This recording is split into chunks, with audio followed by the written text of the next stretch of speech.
जी तो दोस्तों तव्हांखे ख़बर है तो मुख़्तलिफ़ सिंध परस्त मुख़्तलिफ़ इलाक़नि मां अफ़गान पनाहगीर जी निकाली लाइ एहतजाज करे रहिया आहिनि। दोस्तों इहा हिकु हक़ीक़त आहे त अफ़गान पनाहगीर सिंध में एतिरो त आबाद थी चुको आहे जेको कंहिं वक़्त बि असां सिंधी माण्हुनि खे नुक़सान पहुचाए सघे थो। ख़ासि करे सिंध जी दिलि कराची शहर में अफ़गान पनाहगीरनि खे ॼाणी वाणी खुली छूट ॾिनी वई आहे। सिंध में ज़मीनूं ख़रीद पिया कनि, कारोबार पिया कनि, बिज़नेस पिया कनि, को बि हुननि खां पुछण वारो कोन्हे। मंशात फ़रोशी पिया कनि, असलो वेकिरो पिया कनि,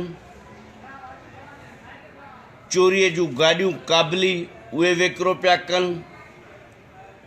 कराची खे चइनी तरफ़नि खां अफ़गान पनाहगीर पंहिंजे कब्ज़े में करे छॾियो आहे। National highway, super highway, Sindh जे मुख़्तलिफ़ हंधनि ते अफ़गान पनाहगीर आबाद थींदा पिया वञनि। हिन वक़्तु 30 लख खां वधीक अफ़गानी सिंध में आहिनि, पर उन्हनि खे नेकाली नथी ॾिनी वञे। असीं सम्झूं था त इहा कुझु क़ुवतनि जी सिंध ख़िलाफ़ साज़िश आहे। छा इस्लाम जो क़िलो सिर्फ़ु सिंध आहे? छा मुस्लमान सिर्फ़ु सिंध में आहिनि?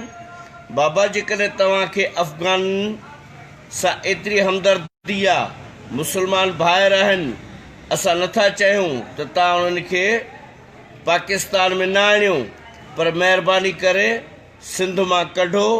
सिंध यतीम खानो न आहे, पंजाब में रहायोनि, मुस्लमान भाइर आहिनि, उन्हनि खे पंजाब में रहायो। असांखे को एतिराज़ न आहे, सिंध खे को एतिराज़ न आहे, पर जेका ॼाणी वाणी प्लानिंग करे उन्हनि खे सिंध में आबाद कयो वियो आहे, उहे अफ़गान पनाहगीर एतिरा ताक़तवर थी विया आहिनि जो आए ॾींहुं सिंधी माण्हुनि ते हमला करे रहिया आहिनि।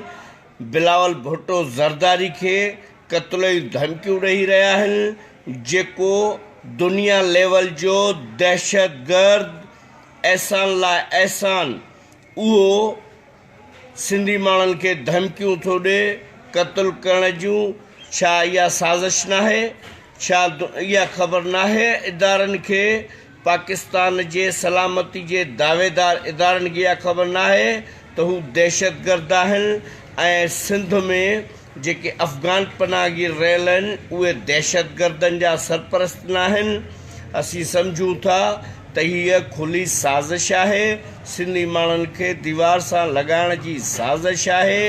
इन साज़िश जे ख़िलाफ़ सिंध वासियो, मुंहिंजा भाइरो, सरापा एहतजाज थियो। कंहिं बि वॾेरे जागीरदार मां इहा उमेद न करियो त हू तव्हांजे लाइ उथंदो, आवाज़ उथारींदो असेंबली में।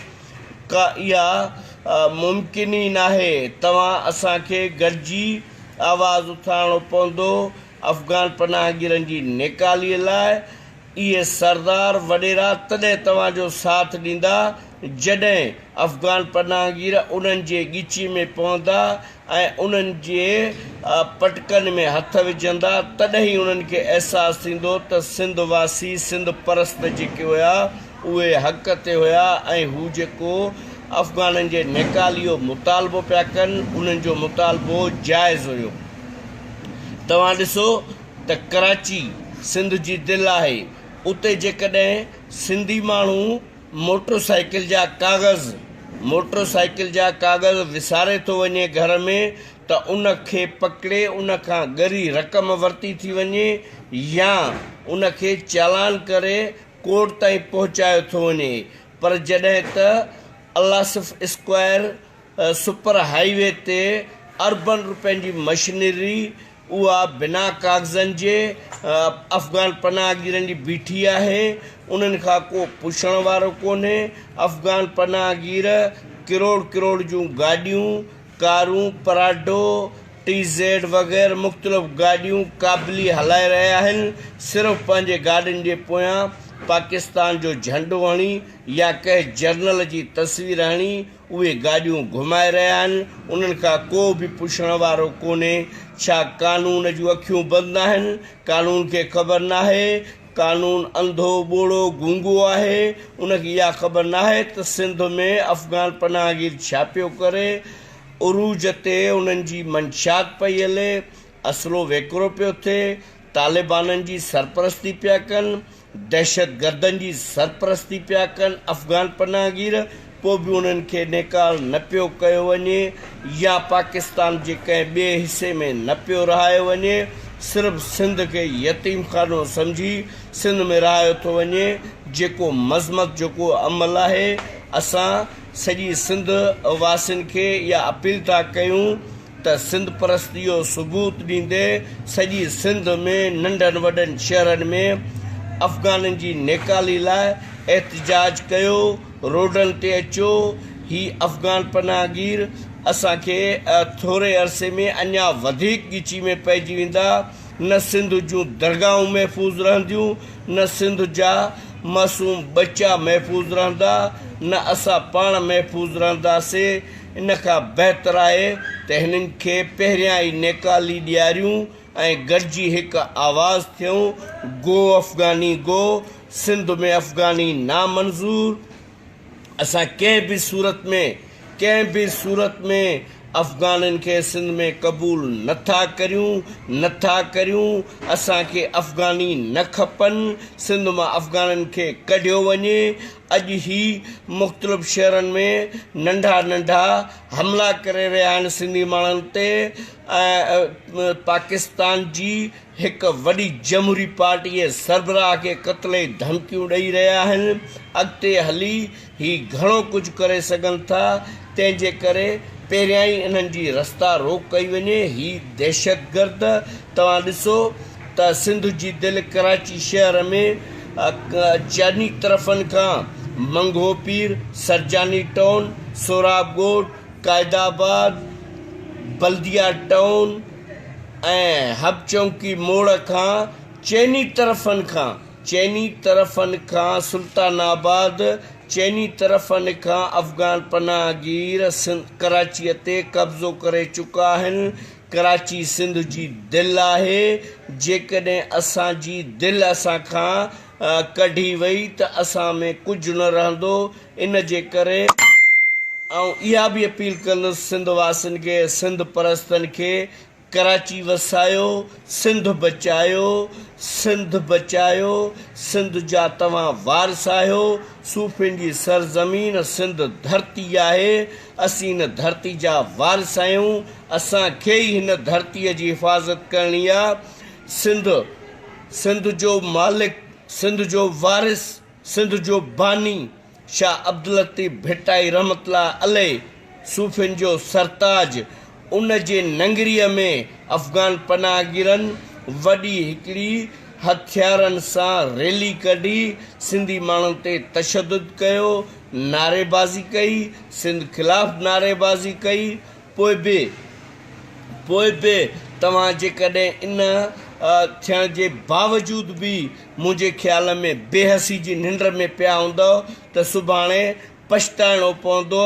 उन खां बहितर आहे त इन दहशतगर्दनि खे हींअर सां ई लगाम ॾियूं। पहिरियां ई असां इस्लाम जे नाले ते घणो कुझु विञाए रहिया आहियूं। जेके दिल्ली दखन खां हिते मुस्लमान आंदा विया, उन्हनि खे ॿियनि सूबनि खे छॾे सिंध में मोकिलियो वियो। पंजाब में चयो वियो पाकिस्तान आगे है। ऐं जॾहिं उन्हनि खे मुस्लमान सम्झी, भाउ सम्झी असां जीअ में जायूं ॾिनियूं त अॼु उहे असांजे ॻिची पइजी विया ऐं उहे सिंध जे विरहाङे जी ॻाल्हि करणु लॻा। ही साॻी कड़ी आहे, साॻी साज़िश आहे। ही साज़िश उन्हनि खां वधीक ख़तरनाक आहे। ही अफ़गान पनाहगीर वॾा दहशतगर्द मुल्क दुश्मन आहिनि। ही कॾहिं बि असां सचा न थींदा। असां कोन था चऊं त तव्हां मुस्लमाननि खे पाकिस्तान मां कढो। बाबा असांजो मुतालबो आहे त उन्हनि खे सिंध मां नेकाली ॾेई पंजाब में रहायो वञे। KPK में रहायो वञे, असांखे को एतिराज़ न आहे। तव्हां भली मुस्लमान भाइरनि खे पंहिंजे सीने सां लॻायो।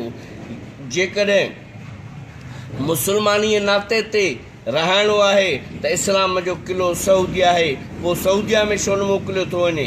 सिर्फ़ु पाकिस्तान छो? पाकिस्तान में जेकॾहिं आया आहिनि त सिर्फ़ु सिंध छो? बाबा जेकॾहिं पाकिस्तान में तव्हां उनखे आंदो आहे त पंजाब में रहायो, असां ख़ुशि थींदासीं। सिंध खे को एतिराज़ न आहे, वञी रहायो पंजाब में। बराए महिरबानी असां तमामु वस वारनि इदारनि खे बि चवंदासीं त सिंध ते रहम कयो, सिंधी क़ौम ते रहम कयो। असीं पुरअमन क़ौम आहियूं, असांखे इन दहशत गर्दनि सां न अटकायो ऐं असांखे कमज़ोर बि न सम्झो। असांजी ख़ामोशी खे कमज़ोरी न सम्झो, असांजी शराफ़त खे कमज़ोरी न सम्झो। ऐं जेकॾहिं इहो ई वर्ताउ कयो वियो त पोइ असां बि पंहिंजे दफ़ा लाइ कुझु करे सघूं था। तंहिं करे सिंधी माण्हुनि जे हिन आवाज़ जो नोटिस वठी अफ़गाननि खे फौरी तौर ते निकाली ॾिनी वञे। जीए सिंध, जीए क़ाइद अमीर बमरो।